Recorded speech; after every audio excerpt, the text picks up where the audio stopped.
Ano na naman tong nakalaban ko? Bakit apat na mage na Zetien, Lilia, Sisilayon, Zuzin ba naman at ang core nila dito ay Fredrin? Aray ko. Anong klaseng strategy kaya bakit ganito picking ang lala talaga? Ang gamit ko dito ay tigil lang paano kaya ako makapag-set nito apat na mage ba naman ang lala talaga? Dito sa early lamang kami ng push kasi walang pusher sa kanila pero yung score halos magkadikit lang at medyo makaset pa ako dito kunti pero tigil isa or dalawa lang.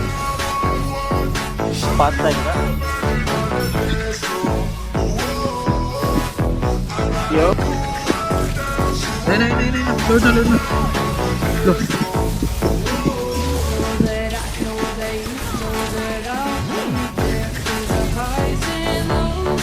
At dito may lord na kamikaso and ali lang nila maka-def to now agad mga minions kasi apat ba naman silang mage.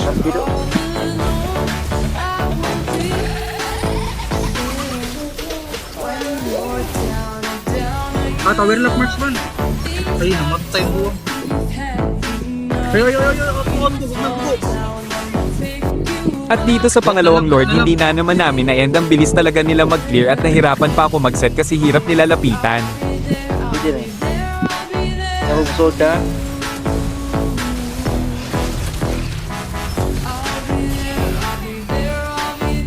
Puta na ko ano eh. Bibigyan eh. At sa part na to meron na namang lord kaya sinabihan namin yung marksman namin na mag-segue lang kasi hirap nito kapag lahat tayo sumabay sa kanila. Ano? Kaya ayaw nag-segue nga pero napites man lang ng Sisilayon.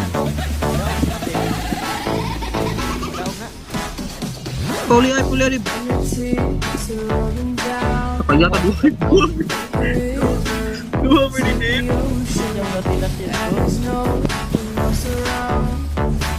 Kaya ayaw nakuha nila ang lord kasi dalawa na lang kami ni X-Borg ang natira. At dito nakita namin Zuzi nila kaya na-burst namin agad ang kaso lang nag-asim yung core namin kaya mahirap talaga at tatlo na lang kaming natira. Konting eh. At Grabe na. Lord na sugan daw. Yan o. Yan wag. Yan na. Patay ka na boy. At dito nag-mid na sila lahat grabe hindi talaga ako makalapit kasi sobrang sakit na nila kaya nag-back na lang ako. Kaya nung pag-back ko pitas pa kampi ko ang lala talaga paano na kaya Tedef? Tingin lang marksman. Patay ko.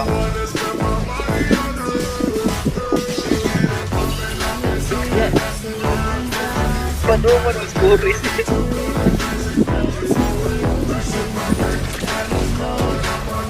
Urok no?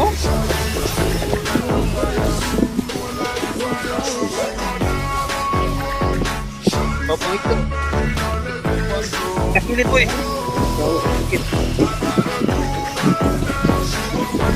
Yan eh. Awal lang. Ang layo yung minions. Patay. Atay. Kuyog. Di mas